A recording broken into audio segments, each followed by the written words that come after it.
welcome to Global Connections. I'm Patrick Bratton, and I'm here talking with you today, and we're going to be talking with a good friend of mine about Indian dance, Bollywood dance, and other aspects of Indian and South Asian culture. Before we get started with the show, I just wanted to have an announcement about an upcoming talk that we're having at HBU that could be of interest to people interested in the environment and sustainability and other issues. So on Monday, April 18th, we have a talk on emerging technologies, energy, and public engagement down at the Aloha Tower Marketplace in Multi-Purpose Room 3.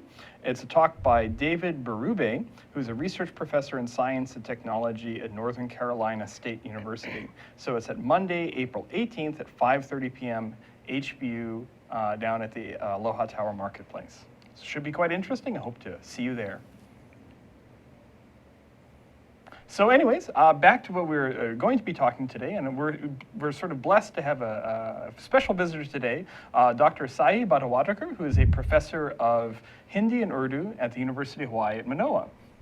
Welcome to Think Tech. Thank you, Patrick, for inviting me. This is your first time on Think Tech, right? Yes, it is. Excellent. Hopefully not your last time on Think Tech. Oh, I hope so. I have personally experienced how wonderful a teacher you are, and also how patient you are with bad students of Hindi, like myself. So you've come here to Hawaii as a professor. How long have you been at Manoa? Actually, now 7 years. So I came in 2009. And so you just got your tenure and everything? Yes, I actually got my tenure. So now I'm an associate professor. So University of Hawaii is stuck with me. Excellent, excellent. What drew you to Hawaii? Actually, I did my PhD at Ohio State University, and I was doing German studies at the same time as creating a Hindi-Urdu program over there from scratch. And so University of Hawaii needed somebody to revamp their Hindi program. And so a job got me here, basically. Okay, so you were at Ohio State? At Ohio State, okay. Yes. What drew you to Ohio State? Ohio State, when I was doing my German studies back in India, Ohio State was one of the sort of leading German studies programs. And, you know, when you're coming from India, a fellowship goes a long way. So Ohio State offered me excellent fellowships and an amazing program for German studies, which is why I went there. Okay, so you did your PhD in German studies then? Yes, my master's in German film studies, film adaptations of literature, and PhD in German Indian comparative and cross-cultural philosophy. And while I was doing PhD there, I also taught German for a while, and there were a lot of Indian heritage students who wanted to learn Hindi, and we didn't have a Hindi program there. So they asked me to create one, which I did, and I ran one very successfully and very happily for about 6 years before I got this job.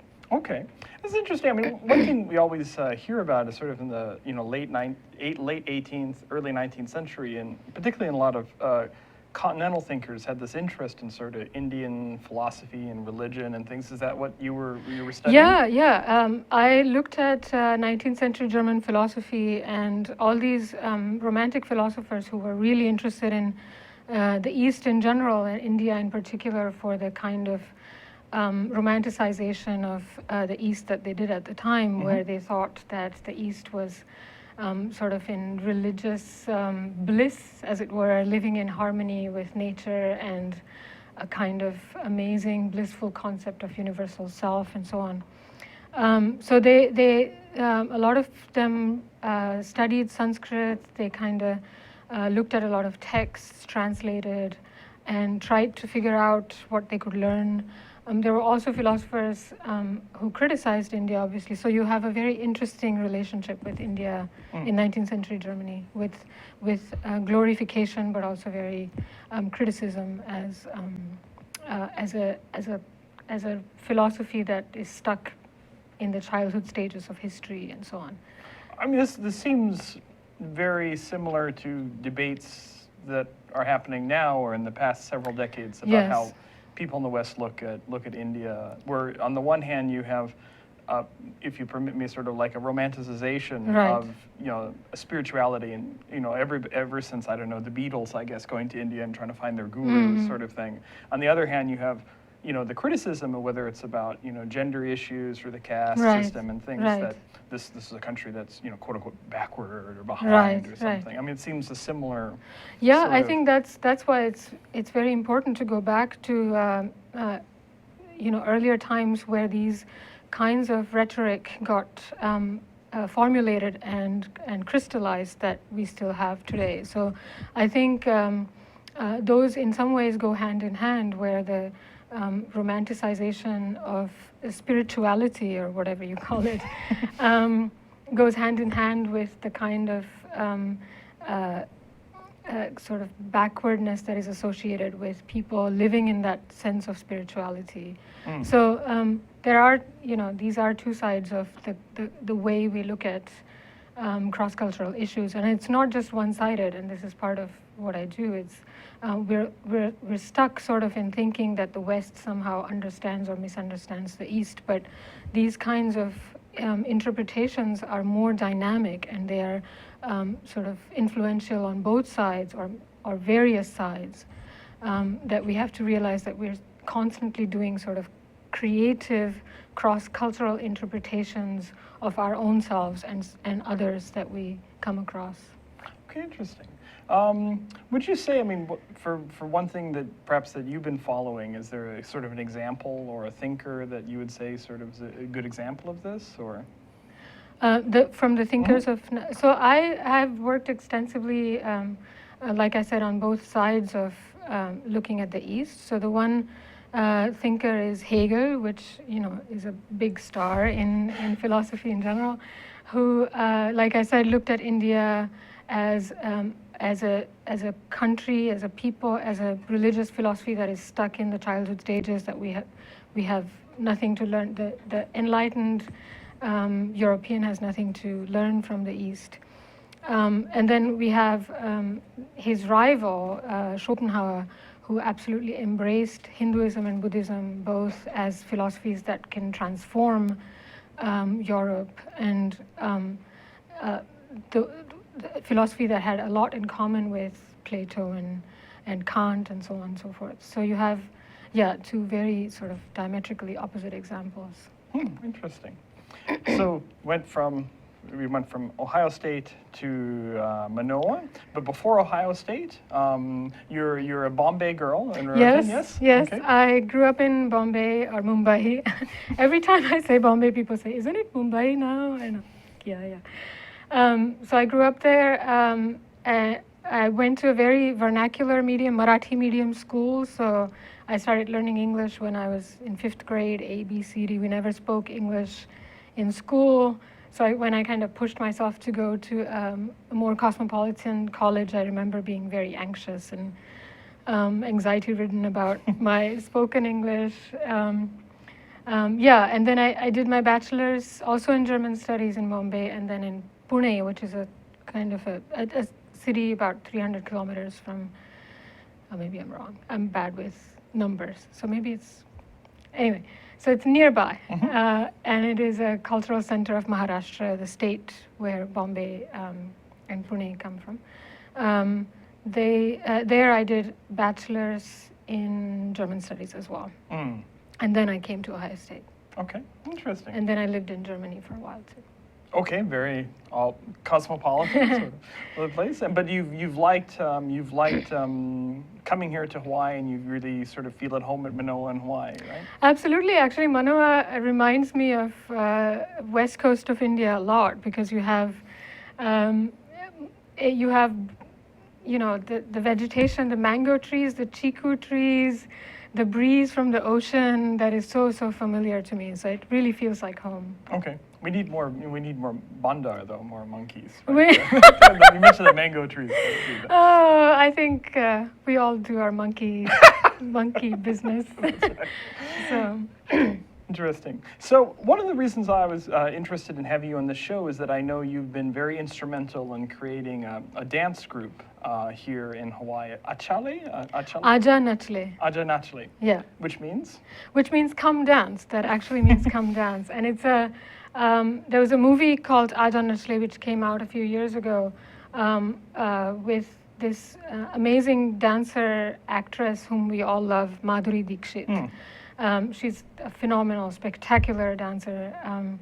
And so we kind of thought that that was an appropriate name to steal for our group. And it came out of our Hindi class, which was really nice. When I was, my first year here, I had an amazing, crazy bunch of people in my class. As you know, I think you were part of that. I was, I think, one of those crazy people. Yeah. And everybody was very happy and theatrical and competitive, and we had different characters in the class. And one of the things that I did from that, energy of people that I had in class was to teach vocabulary through, through movement. And that's part of many traditions, many dance traditions, both classical and popular in India, where a lot of these dances are basically interpretive movements that tell a story of what the poem is about. So you have different things where you have basically like a flower or an eye, or anyway, basically what the movements do is to interpret the lyrics and the concepts and the ideas of the poems that they are dancing on. So we have an example, I think, that our audience is seeing. What's the lyrics going on here? Yeah, so here, this is a workshop that I did at the Museum of Art. I think it was January end this year. And this is about, it's actually telling about how my heart is beating very fast. So you saw a couple of those moves where the heart is beating, and the beloved is telling the lover that the dance party, basically, or the place where they've all gathered has become such a festive occasion because the lover is there and the heart is beating. And yeah, you can see this particular move actually is very northwestern, where we have a lot of shoulder movements there.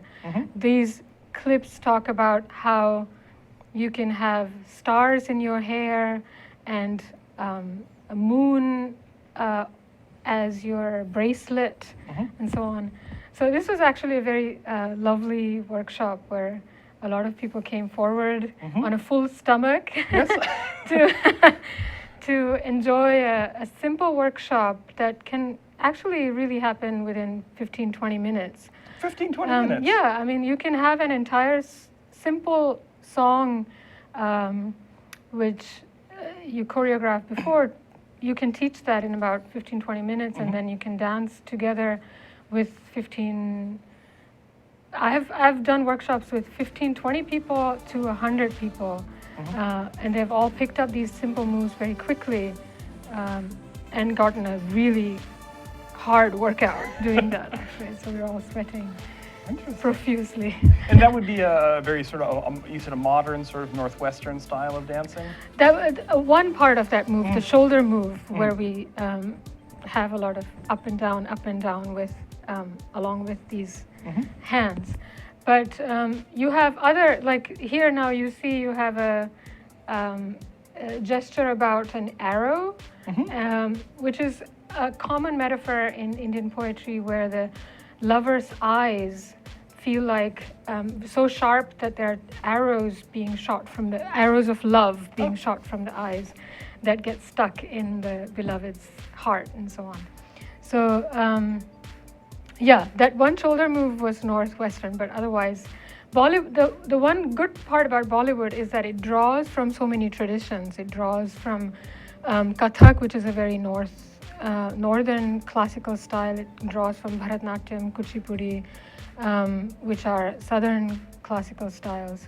And of course, global dances, and you name it, different traditions, salsa, African dances, where all these traditions and movements come together in a fusion, and then it is basically up to you to interpret the lyrics the way you want. So you can have these eyes, and you can have flowers, and you can have a bee moving from this little bud toward the sky. These are, sort of muscle memory type things that we grow up with in India, whether or not you have had classical training. So in many ways, the Bollywood dance there's a sort of a masala to it, right? A Yes. mixing of, outside of India, different parts Oh of India. yes, definitely. Not just in movement, but in music too, as you see now. A lot of inspiration from global music. Is there something, in a sense, one of the things people always mention is that with Bollywood, you have a sort of a creation of sort of an image of a sort of modern cosmopolitan India. I mean, is that in a sense also reflected sort of in the dance as well as the settings of the characters?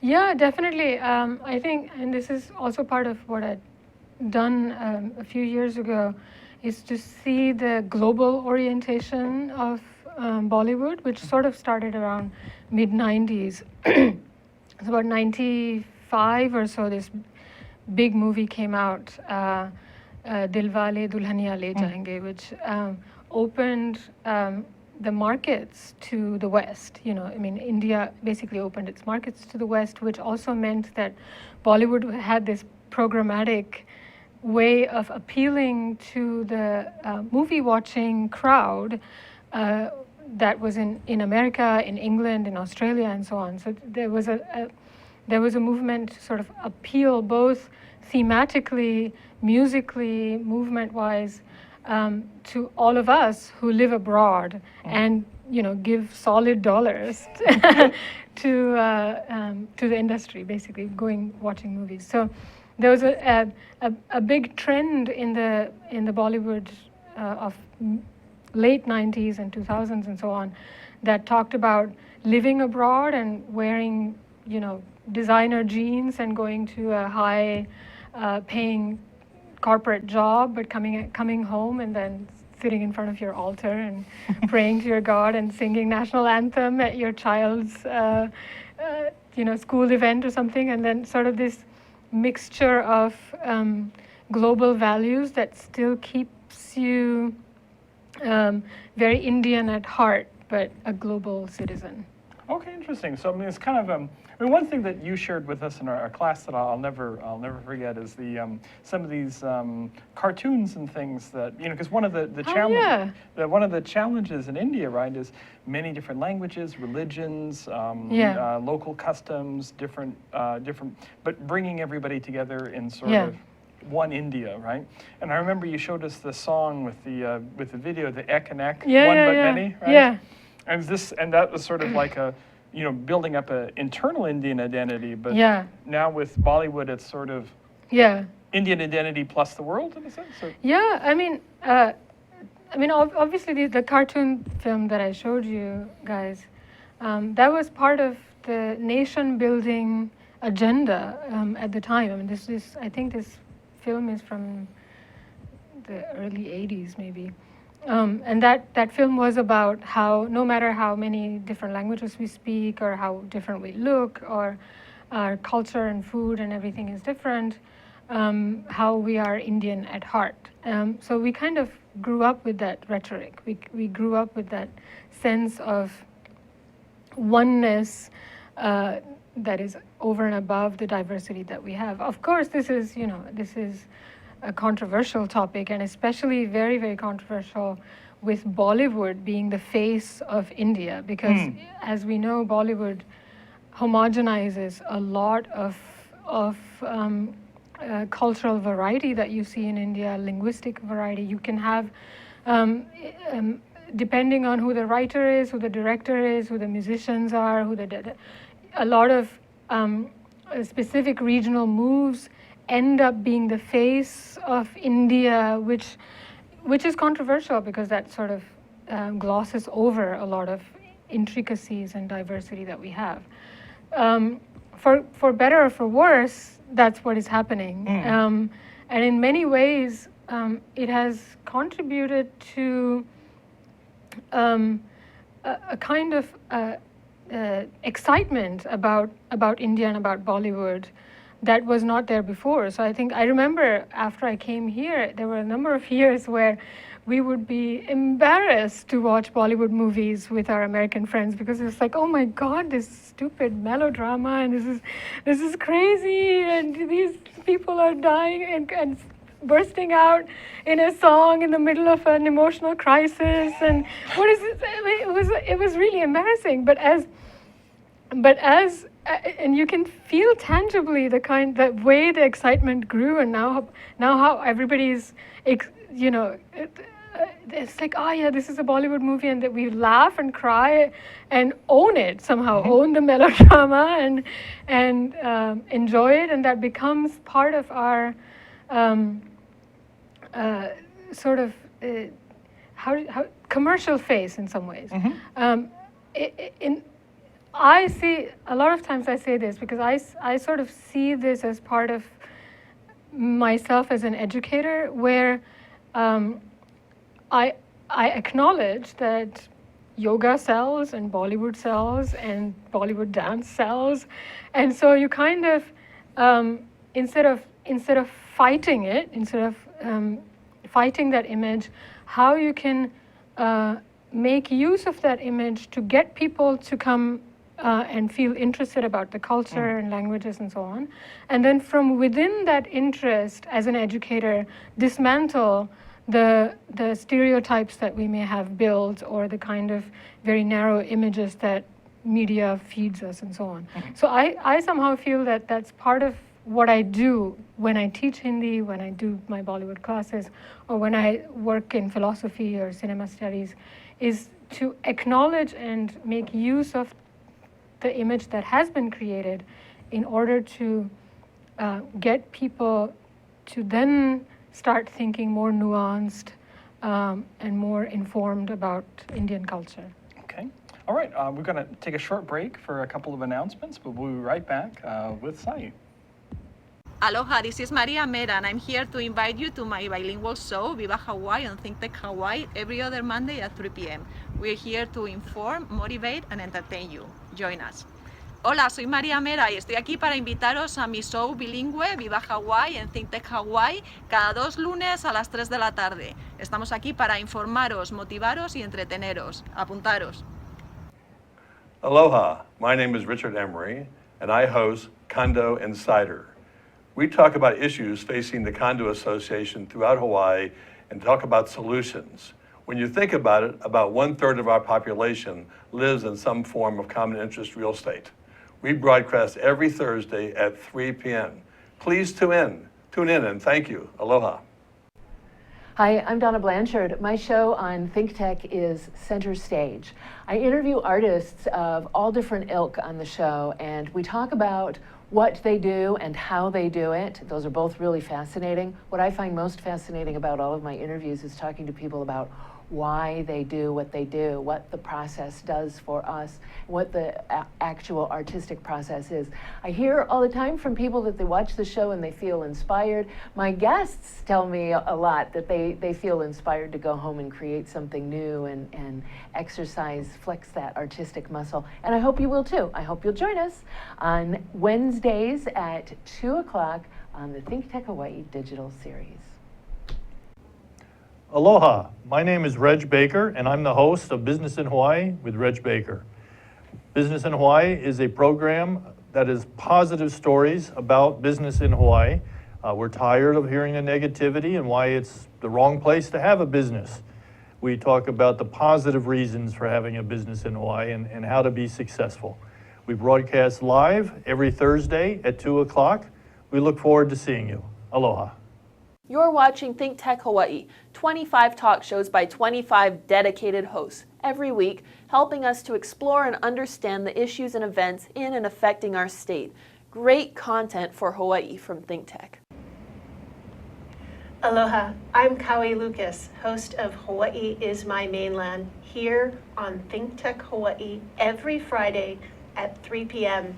We address issues of importance for those of us who live here on the most isolated landmass on the planet.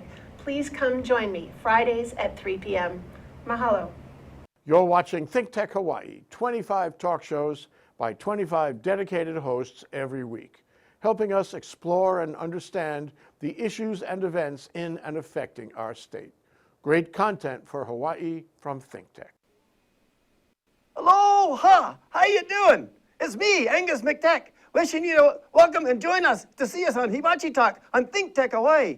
Join my co-hosts, Gordo the Tech Czar and Andrew the Security Guy, every Friday from 1300 to 1345. We look forward to seeing you. We'll talk tech and we'll have some wee bit of fun. And remember, let your wing gang free wherever you be. Aloha! All right, so I thought what we could do is maybe since we have Sai here, she could do some dancing for us. So I'm just going to press the play here for you, all right? We're all good? Okay.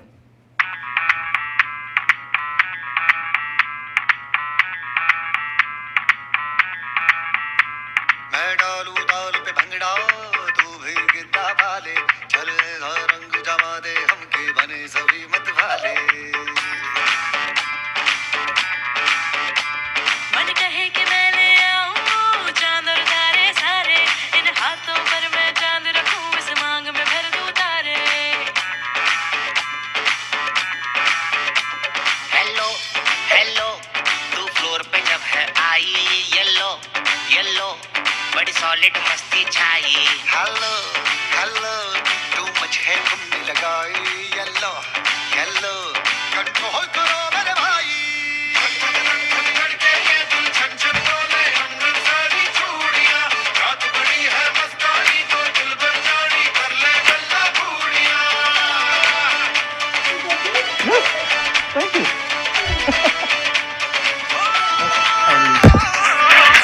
So, wow, that was very impressive. No, that was great. So is that a particular style or a song that goes along with?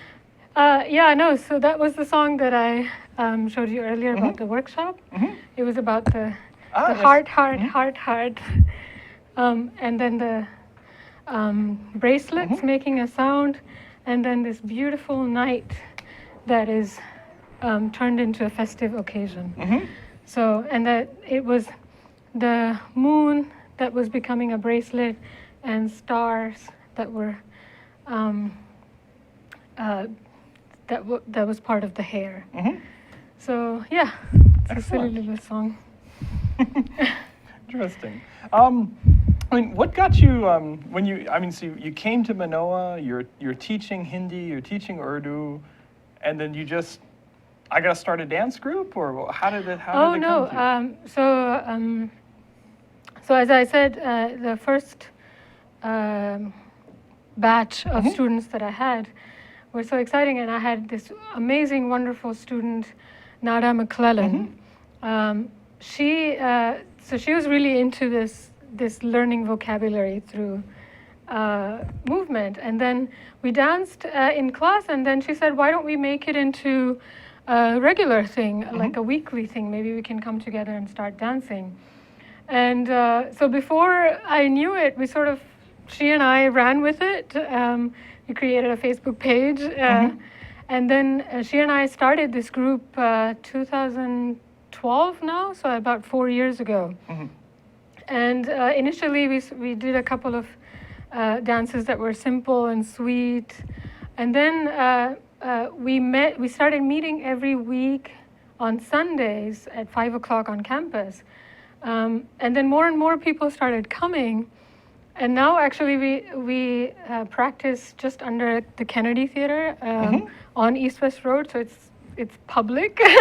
So we've actually had so many members come to us just because they were riding by or looking at us and they wanted to dance, and they actually saw how happy and energetic and enthusiastic we looked.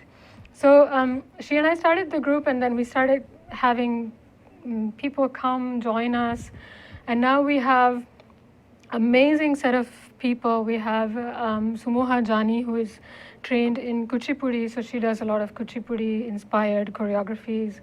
We have Torsha Bhattacharya, who is also an assistant professor at UH. She has training in Kathak, so she does Kathak based choreographies.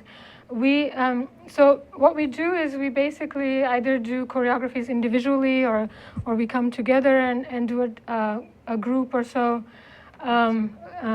Yeah, that's Sumoha Jani. actually. And this was a very fun choreography that we did for Nada's wedding. Oh yes, all the beautiful photos I've seen. Oh, Yes, yes, yes. yeah. So that choreography was about how the poor groom is the last, is the goat about to be slaughtered. It's on his wedding day. Anyway, that was a fun choreography. And then we have a lot more people who absolutely come regularly, and we have gigs like we saw at the Honolulu Museum of Art, workshops. We did the Hawaii Justice Center fundraiser last year. We have a lot of gigs everywhere actually in Honolulu. Oh, Yeah, that was a song from for the Holi celebration. So it's a festival of colors. So this is sort of what this gives you a look into our practices as well as what comes out of the practice. So this was the color festival dance that I choreographed, which we performed on Indian Independence Day. And these are a lot of these. There's Tamara and Lila and Kirsten, Sarah, Emily, and Lucy, and then of course Nada and me. And we're talking to the audience, and we this is the colors that we're putting on each other. So this gives you a look into how the practices happen, and then a dance that comes out of it, if it gets properly crystallized and practiced and rehearsed, we then perform it at different occasions, which happen apparently, all over Honolulu for many, many different events. Just for a lot of our watchers who are less familiar, there's a very important, one of the two most important holidays in the year, Holi, right? So just a description of what the holiday is? The Holi? Yeah, Holi, holiday? yeah. Yes. So it's a spring festival. So it comes at the end of the winter on a full moon night. So this is a festival where you sort of let go, and it's a color festival where you put you take, colors put on each other, you throw water on each other, and it's a kind of flirty festival where all the emotions that you have suppressed during the year can come out, and you can take that occasion to let your emotions out a little bit. And this particular song is about that letting of the emotions out. It's about how on this particular festival we started drinking, and the girl who had a crush on me became pregnant, and so it's like silly, absolutely silly lyrics, but it gives an opportunity for us to have fun. And as you can see, so that particular move was about taking color from the plate and throwing it in the air. There you go. And as you can see, this dance group has really brought a lot of color, literally and metaphorically, in our lives, because just the energy of movement and the congeniality of all of us who come together and work together to just feel happy and have fun and have that energy in our bodies. It has really helped a lot of us deal with so many issues in life, issues of anxiety and depression, loneliness, things like that. And I think I really believe in this creative, collaborative pedagogy, and I try to do that in my classes too, where it's not just about learning the subject matter. It's not just about feeling anxious and pressured about getting it right and doing an exam. It's about not just about learning what is given to you, but actually creatively taking ownership of what you are doing with other people. So this is a way of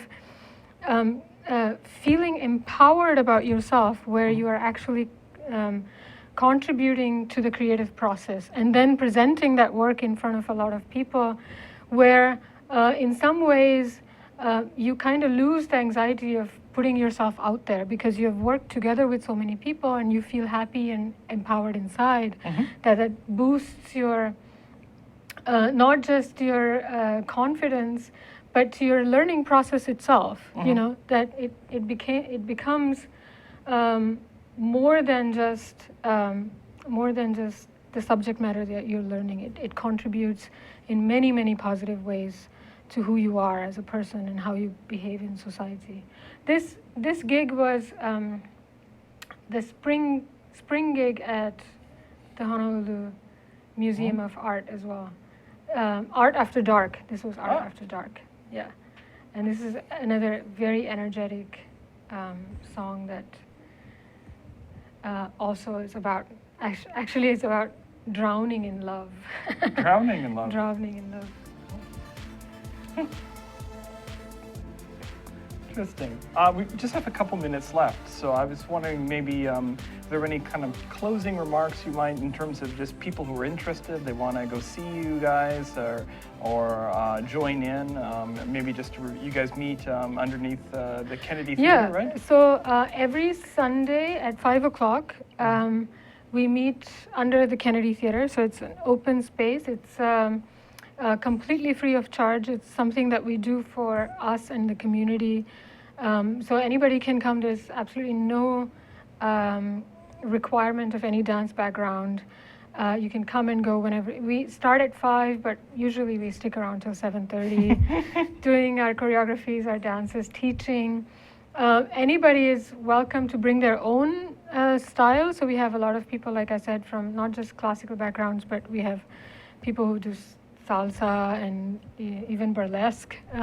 Okay. Yeah, who have come together and contributed their own styles.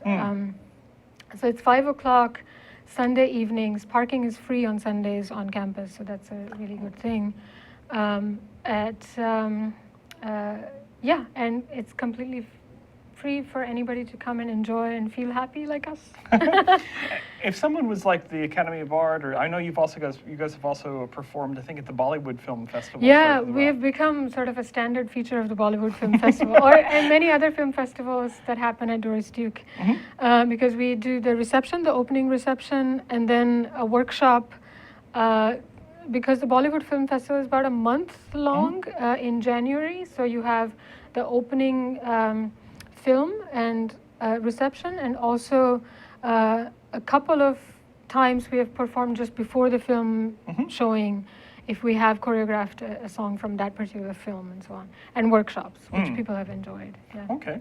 And if somebody was interested in an organization getting you guys to come and dance, I mean, is the easiest way to contact on Facebook, or what would be? Yeah, we have a page called Aaja Nachle Hawaii, so it's AAJA. NACHLE. That's the name of the group. So Aaja Nachle Hawaii is our open Facebook page, and those who come to practice, we have a separate sort of group page where we do choreographies, videos and so on. And of course, you can find me on University of Hawaii websites. My email is my first name and last initial, so saib@hawaii.edu. Excellent. Well, thank you for coming by and showing all of this great stuff this is to wonderful. us today, Sai. That's really This was an amazing gig. This is a folk dance. I forgot to mention that we also do a lot of folk traditions in India. So we have Bollywood songs, classical songs, and also folk dances that come from different regions. And that's the one with the sticks, and you hit the sticks. Yeah. I think you had me do that once. Oh my God! I should have brought some sticks. And No, I don't think the audience to needs test to test your memory. Yeah. It's good to be spared, I think. I might lose viewers. All right. You might gain students, though. Oh, that's true. All right. I think that's about all the time we have for today, but thank you for coming and joining Thank you for Sai. inviting me. This was a lot of fun. Excellent. All right. I'm Patrick Bratton. This is Global Connections. We had a fun day here with learning about dance and Bollywood and Indian culture.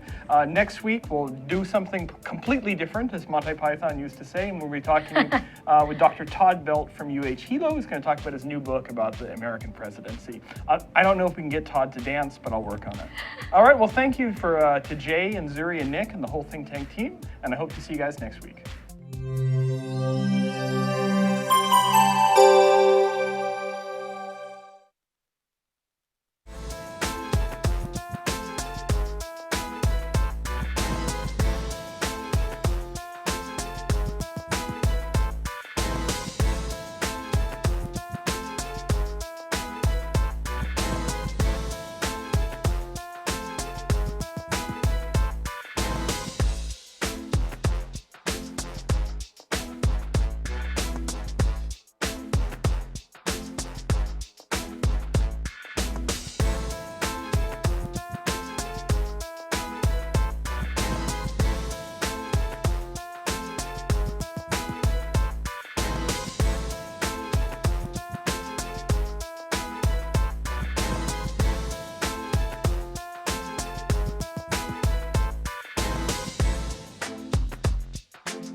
Hello, everybody.